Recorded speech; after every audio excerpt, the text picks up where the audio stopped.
અમૃતધારા 2 શાસ્ત્રીજી મહારાજના સંગમાં ગુરુ મિલનના માર્ગે.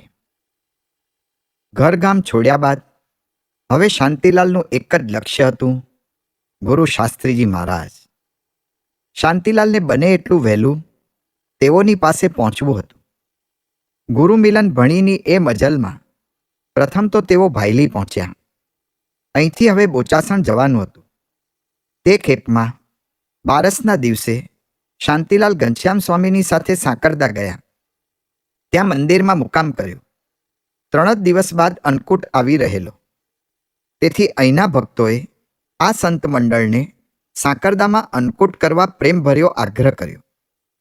ઘનશ્યામ સ્વામીએ ભક્તોની આ વિનંતી સ્વીકારી અને ત્યાં રોકાઈ ગયા. પરંતુ તે વખતે તેઓએ શાંતિલાલને કહ્યું, આપણે દિવાળી પછી હરિભક્તોને અન્નકૂટનો પ્રસાદ વેચવા જવાનું થશે, માટે તું બોચાસણ જા અને અન્નકૂટની પ્રસાદી લઈ આવ. આમ કહી સાંકરદાના મંદિરમાં સેવા કરતા એકાક્ષી શંકર ભગતને તેઓની સાથે મોકલ્યા. તેઓ શાંતિલાલને રણોલી સ્ટેશન સુધી મૂકી ગયા. અહીંથી શાંતિલાલ બોચાસણ પહોંચ્યા ત્યારે નિર્ગુણ સ્વામી પણ ત્યાં જ હતા. શાંતિલાલે તેઓને પોતે કયા હેતુથી બોચાસણ આવ્યા છે તે વિગત જણાવી. તે સાંભળી નિર્ગુણ સ્વામીએ કહ્યું, હું ઘનશ્યામ સ્વામીને ચિઠ્ઠી લખી દઉં છું અને પ્રસાદ ઈશ્વર ભગત લઈ જશે, પણ તું મારી સાથે રહે. શાંતિલાલની લગ્ની જાણે નિર્ગુણદાસ સ્વામીને પણ લાગી ગઈ. તેઓએ કહ્યું, કાર્તિક એકાદશીનો સમયો અમદાવાદ થશે. ત્યાં શાસ્ત્રીજી મહારાજ સારંગપુરથી પ્રસાદ લઈને આવશે. ત્યાં તને દર્શન થશે, માટે તું મારી સાથે ચાલ. એમ કહી નિર્ગુણ સ્વામીએ શાંતિલાલને પોતાની સાથે રાખી લીધા. ગુરુ દર્શનની વાત ઢુકડી થઈ જતા શાંતિલાલ તો હરખાઈ ઉઠ્યા અને નિર્ગુણ સ્વામી સાથે વિચરણમાં જોડાઈ ગયા. પરંતુ સંસ્થાના વહીવટી કાર્યોમાં ગળાડૂબ રહેવાને કારણે નિર્ગુણદાસ સ્વામીને જુદા જુદા ગામોમાં મીટિંગ મુલાકાતોના દોર સતત ચાલતા રહે. તેથી કાર્યક્રમ છેલ્લી ઘડીએ ઘડાય ને બદલાય. માટે ભલે પહોંચવાનું ઠેકાણું નજીકમાં જ હોય, છતાં ત્યાં પહોંચતા ક્યારેક દાડાના દાડા વીતી જાય. આ વખતે પણ એમ જ બન્યું. બોચાસણથી નડિયાદ થઈ અમદાવાદ જ જવાનું હતું, પણ સરકારી દરબારી કાર્યો આટોપવા નિર્ગુણ સ્વામી બોરસદ, ભાદરણ વગેરે ગામો ફર્યા અને કેટલાક દિવસ પછી ગાડીમાં બેસીને નડિયાદ પહોંચ્યા. અહીં શાંતિલાલના શરીર પર વ્યાધિએ ભરડો લીધો. નિર્ગુણ સ્વામી તો સવારથી જ જોડિયા સાધુ હરિવલ્લભદાસને લઈને તેઓના કાર્યો સમેટવા નીકળી જાય. પરત ક્યારે ફરે તેનો કોઈ નિર્ધાર નહીં. ઉતારે આખો દિવસ શાંતિલાલ એમને એમ તાવમાં કણસ્યા કરે. શાસ્ત્રીજી મહારાજને સંભાળ્યા કરે. સંતો ભક્તો સારવાર તો કરતા, પણ માંદગી જ એવી હઠીલી આવેલી, ખાવા પીવાની કોઈ રુચિ જ ન થાય. તે વખતે શાંતિલાલ મરી નાખીને તૈયાર કરેલો ઉકાળો અલ્પ માત્રામાં લેતા. 2-3 દિવસ આમ પસાર કર્યા બાદ નડિયાદથી નીકળવાનું થયું અને સંવત 1996ની કાર્તિક સુદ 10મીની રાત્રે શાંતિલાલ અમદાવાદ આવી પહોંચ્યા. અહીં શાસ્ત્રીજી મહારાજ અગાઉથી પધારી ગયેલા. સૌનો ઉતારો આંબલીવાળી પોળમાં બબુભાઈના મેળે હતો. શાંતિલાલને તો માંદગીને કારણે બોલવા ચાલવાની પણ સૂધ રહી નહોતી. તેથી તેઓને તો આવતા વેત સીધા સુવાડી જ દેવામાં આવ્યા અને નિર્ગુણ સ્વામી સંસ્થાકીય કાર્ય અંગે શાસ્ત્રીજી મહારાજને વાકેફ કરવા તેઓ સાથે બેઠા. તેમાં વચ્ચે શાંતિલાલ પણ સાથે આવ્યા છે તે વાત થઈ. શાંતિલાલનું નામ સાંભળતા જ અન્ય વાતો પર પૂર્ણવિરામ મૂકીને શાસ્ત્રીજી મહારાજ પૂછવા લાગ્યા, એમ ક્યારે આવ્યો, ક્યાં છે વગેરે. શાંતિલાલ વિશેની આવી મમતાભરી અને ઝીણવટભરી પૂછપરછ જોઈ નિર્ગુણ સ્વામીને પણ આશ્ચર્ય થયું. કારણ કે તેઓનો અનુભવ હતો કે ગમે તેવા ચમરબંધીને મળવાનું હોય તો એ શાસ્ત્રીજી મહારાજમાં તે સંબંધી કોઈ ઉત્સુકતા કદીએ જણાતી નહીં. એ શાસ્ત્રીજી મહારાજ આ નવાગંતુક કિશોરની વાત સાંભળતા જ કેમ આટલા સ્નેહવિવળ થઈ ગયા છે? થોડીક ક્ષણો તો નિર્ગુણ સ્વામી વિચારી જ રહ્યા. પછી તેઓએ કહ્યું, તે બોચાસણ આવ્યો તો ને મારી સાથે લાવ્યો છું. તેને તાવ આવ્યો છે, તે સૂતો છે. શાંતિલાલના આ સમાચાર સાંભળી શાસ્ત્રીજી મહારાજ તરત જ ઉઠ્યા અને શાંતિલાલ સૂતા હતા ત્યાં જઈ પહોંચ્યા. તેઓની સ્વાભાવિક પ્રકૃતિ મુજબ ધૂન કરતા કરતા શાંતિલાલના શરીર પર હાથ ફેરવવા લાગ્યા અને બોલ્યા, તાવ આવ્યો છે પણ હવે મટી જશે. શાંતિલાલને તો શાસ્ત્રીજી મહારાજના આ દર્શન અને સ્પર્શ માત્રથી શાંતિ શાંતિ થઈ ગઈ. થોડી વારમાં તેઓ ઘસઘસાટ સૂઈ ગયા. પાર્ષદી દીક્ષાનો પુનિત પ્રસંગ. બીજે દિવસે શાસ્ત્રીજી મહારાજે કહ્યું હતું તેમ જ થયું. સવારે શાંતિલાલના શરીરમાં તાવનું નામ નિશાન ન મળે. સ્ફૂર્તિ પણ સારી અનુભવાઈ રહેલી. તેથી તેઓ સ્નાન પૂજા કરીને શાસ્ત્રીજી મહારાજ પાસે ગયા. તેઓને દર્શન દંડવત કર્યા. ત્યારે શાસ્ત્રીજી મહારાજે કહ્યું, તને પાર્ષદની દીક્ષા આપવી છે. ક્યારે? હમણાં જ. સારું. ઉપરોક્ત માત્ર 9 અક્ષરોમાં તો એક મહત્વપૂર્ણ નિર્ણય લેવાઈ ગયો. જ્યાં સંવાદિતાનું સામ્રાજ્ય હોય ત્યાં શબ્દોના સાથિયા સજાવીને વાત કરવાની જરૂર પડતી નથી. સવારના 9-10 વાગ્યાનો એ સમય હતો. શાસ્ત્રીજી મહારાજે શાંતિલાલને શ્વેત ઉત્તરીય ઓઢાડ્યું. ધોતિયું તો શાંતિલાલ પહેલેથી જ પહેરતા હતા. આમ વણસીવ્યા વસ્ત્રો ધારણ કરાવીને શાસ્ત્રીજી મહારાજે શાંતિ ભગત એવું નામાભિધાન કરી આશીર્વાદ આપ્યા કે ખૂબ બળ મળશે અને હવે ત્યાગીની જેમ રહેવું, એટલે સ્ત્રીને અડવું નહીં, દ્રવ્ય રાખવું નહીં, તેથી રાજીપો થશે. સંવત 1996ની કાર્તિક સુદ એકાદશીની એ સવારે કોઈ સમારંભ યોજાયો નહોતો. કોઈ માનવ મેરામણ ઉમટ્યો નહોતો. કોઈ મંત્રોચ્ચાર ગુંજ્યા નહોતા. કોઈ ઢોલ ઢબુક્યા નહોતા. છતાં એક કાલજયી કીર્તિકથાનું મંગલાચરણ થઈ ગયું. કોયલ ટવકે તો જ ઋતુ પરિવર્તન થાય એવું નથી હોતું. કુકડો બોલે તો જ રાત સીધાવે એવું નથી બનતું. દીવડા પ્રગટે તો જ દિવાળી આવે એવું પણ નથી હોતું. ઋતુ પરિવર્તન કોયલના ટવકાનું મોહતાજ નથી. સૂર્યોદય કુકડે કૂકનો ઓશિયાળો નથી. દિવાળી કદી દીવાની રાહે રહેતી નથી. તે જ રીતે મહાન ઘટનાઓ પણ નગારા ગડગડે, ભીડ ભપકા થાય, છડીઓ પોકારાય ત્યારે જ ઘટે એવું નથી હોતું. તે તો તેના સમયે આકાર પકડી જ લેતી હોય છે. તેની વધામણીના વાજા પછી યુગો સુધી વાગતા રહે છે. તે મુજબ સંપ્રદાયના ત્યાગી વર્ગમાં શાંતિ ભગત શાંતિથી પ્રવેશી ગયા. સાગરમાં સરિતા ભળે તેમ. જવાબદારીથી સભાન. શાંતિ ભગતની દીક્ષાના 3 દિવસ બાદ શાસ્ત્રીજી મહારાજ કાર્તિકી પૂનમના સમયા માટે બોચાસણ પધાર્યા. ત્યારે શાંતિ ભગતને પણ સાથે લેતા આવેલા.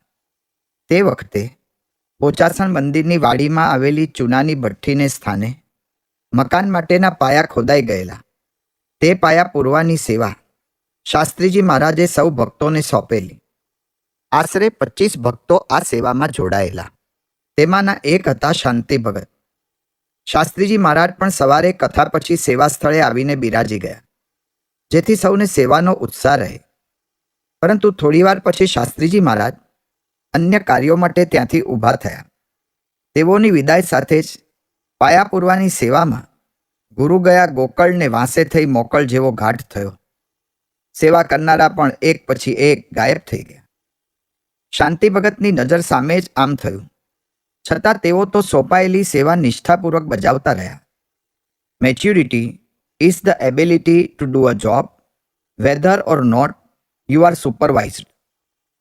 આપણને કોઈ જોતું હોય કે ન જોતું હોય, પણ સોંપાયેલી જવાબદારી નિભાવતા રહેવામાં પીઢતાની પારાશીશી છે. કોઈના વાદે છંદે ન ચઢવાની આવી પીઢતા શાંતિ ભગતમાં પ્રથમથી જ હતી. તે આ પ્રસંગે જોઈને શાસ્ત્રીજી મહારાજ ખૂબ રાજી થયેલા અને તેઓને આશીર્વાદ આપેલા.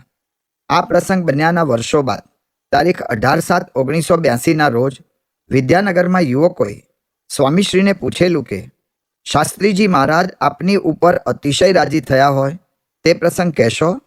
ત્યારે ઉપરોક્ત પ્રસંગનો ઉલ્લેખ તેઓએ કરેલો. સંસ્કૃત શિક્ષાના શ્રી ગણેશ.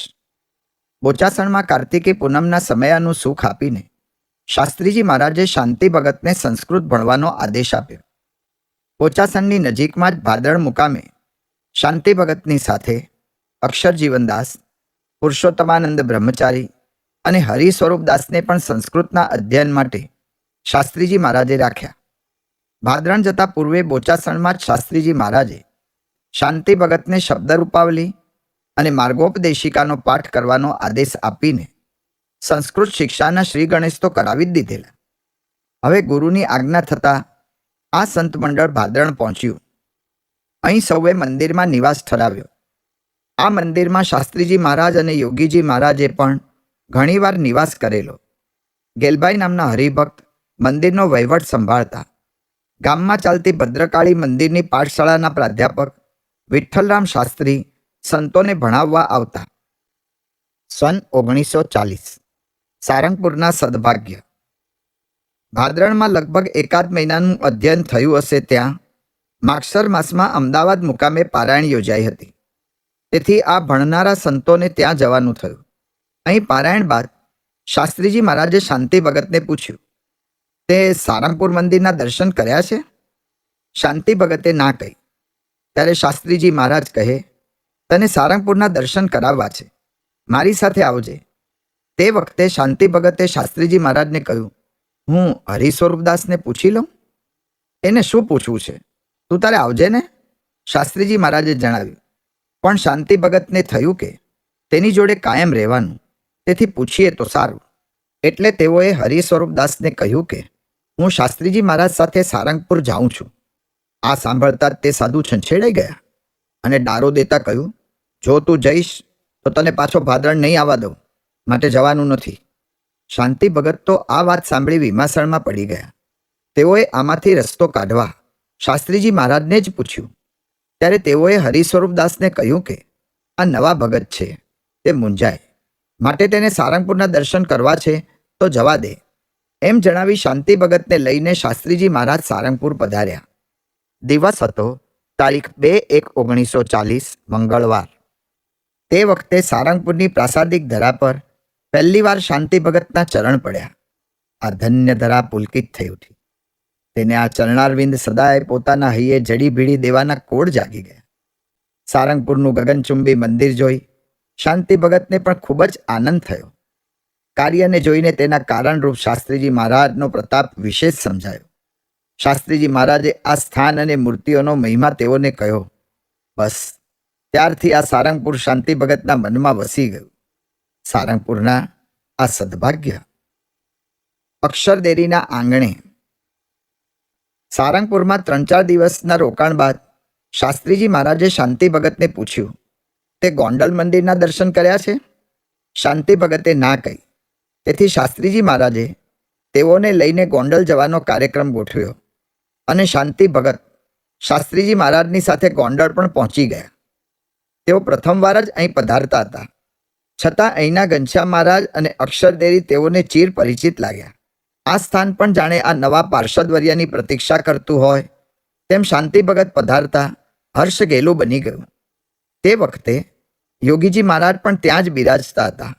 શાંતિ ભગતે તેઓના દર્શન કરી શુભાશીષ મેળવ્યા. યોગીજી મહારાજે તેઓને શાસ્ત્રીજી મહારાજના મહિમાની ઘણી વાતો કરીને તેઓને રાજી કરી લેવાનું નિશાન ધરાવ્યું. અહીં શાંતિ ભગત હરિજીવનદાસ સ્વામીના યોગમાં પણ આવ્યા. હરિજીવનદાસ કુશળ કોઠારી અને કાબેલ સંત હતા. શાસ્ત્રીજી મહારાજે તેઓ માટે કહેલું, આભમાં મોબ કંડારે એવા થશે. તેઓ સાથે શાંતિ ભગતને 4 વર્ષથી સંવત 1992થી ઓળખાણ. જ્યારે રજાઓના દિવસોમાં શાંતિ ભગત સંતો સાથે વિચરણમાં જોડાયેલા ત્યારે તેઓ બોચાસણમાં હરિજીવન સ્વામીના પરિચયમાં આવેલા. આમ સુપરિચિત એવા સંતનો મેળાપ ગોંડલમાં થતા શાંતિ ભગત અને હરિજીવન સ્વામી બંનેને પરસ્પર આનંદ થયો. મધરાતનો નિર્ણય.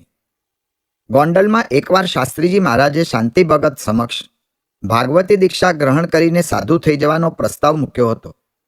હરિજીવન સ્વામીએ પણ મધરાત સુધી શાંતિ ભગતને સાધુ બની શાસ્ત્રીજી મહારાજનો રાજીપો લૂંટી લેવા સંબંધી વાતો કરીને પુષ્ટિ આપી.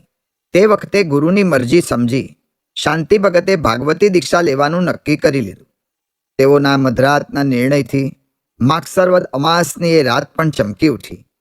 શાંતિ ભગતે સાધુ થવા માટે સંમતિ આપતા હરિજીવન સ્વામી તેઓને લઈને મધરાતે જ શાસ્ત્રીજી મહારાજ પાસે જવા તૈયાર થયા. ત્યારે શાંતિ ભગત કહે, અત્યારે સ્વામી સૂતા હશે, માટે સવારે વાત કરીએ. ના, અત્યારે જ કરી દઈએ, એ તો જાગશે. એમ કહીને તેઓ શાંતિ ભગતને શાસ્ત્રીજી મહારાજ પાસે લઈ આવ્યા. તે વખતે વિલાયતી નળિયા ચઢાવેલા, લીપેલા તથા ખુલ્લી ઓસરી ધરાવતા ઓરડામાં શાસ્ત્રીજી મહારાજ પોઢેલા. આ ઓરડાનું બારણું ઉઘડતા જ તેઓ જાગી ગયા અને પૂછ્યું, કોણ આવ્યું? ત્યારે હરિજીવન સ્વામીએ શાસ્ત્રીજી મહારાજને શાંતિ ભગતનો નિર્ણય જણાવ્યો. તે સાંભળતા જ શાસ્ત્રીજી મહારાજ ઢોલિયા પરથી બેઠા થઈ ગયા. ઊભા થઈને શાંતિ ભગતને આશ્લેષમાં લઈ લીધા. માથે, ગાલે, બરડે હાથ ફેરવીને ખૂબ રાજીપો વરસાવ્યો અને કહ્યું, બહુ બળિયા થશે ને સારા થશે. સવારે વાળંદને વહેલા બોલાવીને મુંડન કરાવી લેવાની સૂચના પણ તેઓને ત્યારે જ આપી દીધી. હરિજીવન સ્વામીને પણ શાસ્ત્રીજી મહારાજ ભેટ્યા અને તેઓને જણાવ્યું, કાલે શાંતિ ભગતને દીક્ષા આપવાની છે, માટે જોગી મહારાજને કહેજો કે સવારે મા પૂજા વહેલી ન કરે, હું સ્નાન કરીને આવું પછી કરે. ભાગવતી દીક્ષાની મંગલ ઘડી. સંવત 1996ની પોષ સુદ પડવાની શુભ તિથિએ સવારના લાભ અમૃતના ચોગડિયામાં યોગીજી મહારાજના ઘેરા મધુર સ્વરે અક્ષરદેરીમાં મહાપૂજાનો મંગલ પ્રારંભ થયો. અહીં સભામંડપ તરફના દરવાજેથી પ્રવેશતા જમણી બાજુના શરૂઆતના 2 સ્તંભોની વચ્ચે આ મહાપૂજા ગોઠવવામાં આવી હતી. તેમાં પશ્ચિમ મુખે યોગીજી મહારાજ અને પૂર્વ મુખે શાસ્ત્રીજી મહારાજ બિરાજેલા. મધ્યમાં દક્ષિણ મુખે શાંતિ ભગત બેઠા હતા. શિખાવર્જિત મુંડન કરાવેલા મસ્તક અને ઉજ્જવળ આભા ફેલાવતા મુખારવિંદથી શોભતા આ પાર્ષદ પ્રવરના ભાલ પર તિલક ચાંદલો શોભી રહેલો. 2 હાથ જોડીને બેઠેલી એ મૂર્તિના ચહેરા પર આજે અકલ્પ્ય આનંદ છવાયો હતો. એ આનંદમાં ગુરુની આજ્ઞા પાળવાની તમન્ના, સાધુ જીવનને શોભાડવાની પ્રતિજ્ઞા અને સંપ્રદાયના વિકાસ માટે યાહોમ થઈ જવાના થનગનાટની ત્રિવેણી રચાઈ હતી. સાધુ દીક્ષા અંગીકાર કરી રહેલા આ નવયુવાન પાર્ષદના અંતરમાં જે ઉલ્લાસ ઉછળી રહેલો, તેનાથી બમણો ઉલ્લાસ શાસ્ત્રીજી મહારાજના અંતરમાં વ્યાપી વળેલો. કારણ કે જે સંસ્થાના ઉત્કર્ષ માટે, જે સિદ્ધાંતના પ્રવર્તન માટે અને જે સાધુતાના સંવર્ધન માટે પોતે પોતાનું સમગ્ર જીવન હોમી દીધેલું, તે સંસ્થા, તે સિદ્ધાંત અને તે સાધુતાને જે સૂત્રધાર વિશ્વભરમાં રેલાવા ફેલાવાના હતા, તેમને દીક્ષિત કરવાની આ મંગલ ઘડી હતી. શાસ્ત્રીજી મહારાજે શાંતિ ભગતના ભાલમાં સ્વસ્તિ તિલક કર્યું. બંને ભુજાઓ અને વક્ષસ્થળ પર પણ ચંદનના ચાંદલા કરીને આશીષ પાઠવ્યા. નૂતન યજ્ઞોપવિત ધારણ કરાવીને જ્યારે શાસ્ત્રીજી મહારાજે શાંતિ ભગતને ભગવું ઉત્તરીય ઓઢાડ્યું, ત્યારે ભારત વર્ષની સનાતન સાધુતા ધન્ય થઈ ઉઠી. ભગવામાં આ નવદીક્ષિત સંત શોભવા લાગ્યા. તે કરતાંય એ ભગવું વસ્ત્ર આ નવદીક્ષિત સંતથી વધારે શોભી રહ્યું છે તેમ સૌને જણાયું. આ અવસરે ઉપસ્થિત સૌએ જયનાદો દ્વારા આ દીક્ષા પ્રસંગને વધાવી લીધો. શાંતિલાલના પ્રાગટ્ય દિન અને શાંતિલાલના પાર્ષદી દીક્ષા દિનના સાક્ષી બનનાર બુધવારના લલાટે જ શાંતિ ભગતના આજના ભાગવતી દીક્ષા દિનને નિરખવાનું સૌભાગ્ય પણ લખાયું. દીક્ષા બાદ શાસ્ત્રીજી મહારાજે યોગીજી મહારાજને કહ્યું કે મહાપૂજામાં એવો સંકલ્પ કરો કે આનામાં તમારા જેવા ગુણ આવે, સાધુતા રાખી અભ્યાસ કરે, શાસ્ત્રી બને અને આખા સત્સંગની સેવા કરી સર્વેને રાજી કરે. યોગીજી મહારાજે આ શુભ સંકલ્પની પરિપૂર્તિ માટે ધૂન ગજાવી. નવદીક્ષિત સંતને ગુરુમંત્ર આપ્યા બાદ તેઓનું નૂતન નામાભિધાન કરવાનું હતું. તે માટે શાસ્ત્રીજી મહારાજ અને હરિજીવનદાસ વચ્ચે ઠીક વિમર્શ ચાલ્યો. હરિજીવનદાસનું મંતવ્ય હતું કે જૂનાગઢમાં સમર્થ સદગુરુ નારાયણદાસ થઈ ગયા. આ સંત પણ એવા જ સમર્થ દિશે છે, તેથી એમનું નામ નારાયણદાસ સ્વામી એમ રાખવું. જોકે શાસ્ત્રીજી મહારાજને તેમાં કંઈક ઉમેરવું હતું, તેથી તેઓએ જણાવ્યું, આને આપણે શાસ્ત્રી કરવો છે અને વરતાલમાં શાસ્ત્રી નારાયણ સ્વરૂપદાસ થઈ ગયા, માટે તે નામ રાખીએ. આમ શાસ્ત્રીજી મહારાજ અને હરિજીવનદાસ સ્વામી વચ્ચે ચર્ચા ચાલી. ત્યારે શાસ્ત્રીજી મહારાજે યોગીજી મહારાજને પૂછ્યું, આપ શું કહો છો? આપ કહો છો તે બરાબર છે, યોગીજી મહારાજે જણાવ્યું. એટલે અંતે નારાયણ સ્વરૂપદાસ એવું નામાભિધાન થયું.